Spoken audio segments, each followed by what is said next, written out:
ओम नमः शिवाय. श्री शिवलीलामृत अध्याय 3.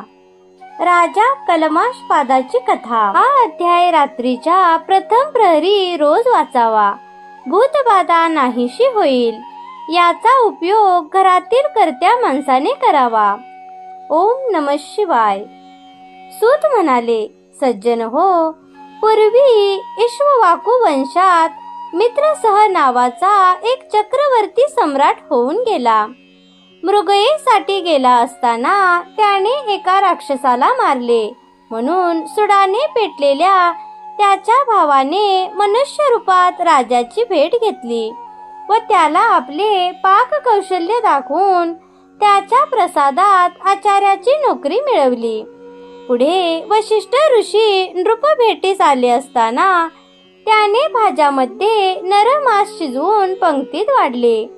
ही गोष्ट अंतर्ज्ञानी वशिष्ठांना समजताच त्यांनी संतापाने राजाला, तू निर्जन वनातील राक्षस होऊन नरमास खाशील, असा शाप दिला.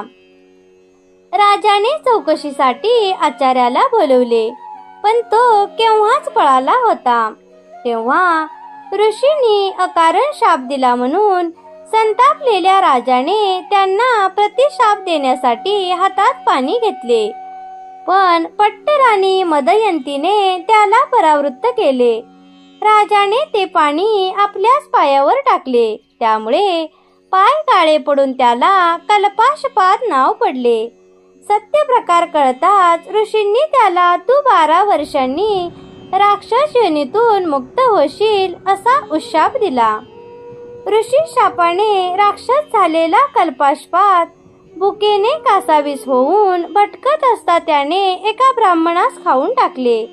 म्हणून त्याच्या पत्नीने त्याला तू शापमुक्त होऊन घरी जाशील तेव्हा पत्नीशी रममाण होताच मरण पावशील असा शाप दिला. त्यानंतर ती सती गेली. शापमुक्त होऊन राजा घरी परतला तेव्हा त्याने ही गोष्ट आपल्या स्त्रियांना सांगितली. त्यामुळे त्यांना खूप दुःख झाले.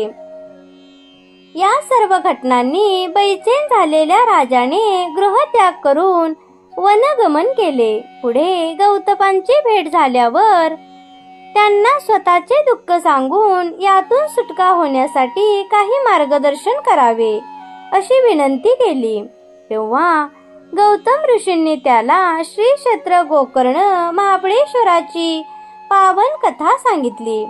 त्या क्षेत्राचे महात्म्य विशद करत असताना एक अत्यंत पापिनी स्त्री गोकर्ण क्षेत्री कशी आली, तिला शिवरात्री उपोषण, जागरण व पूजन कसे घडले आणि त्याच्या पुण्यप्रभावाने ती यमलोकी न जाता शिवलोकी कशी गेली त्याविषयीची समग्र हकीकत सांगितली.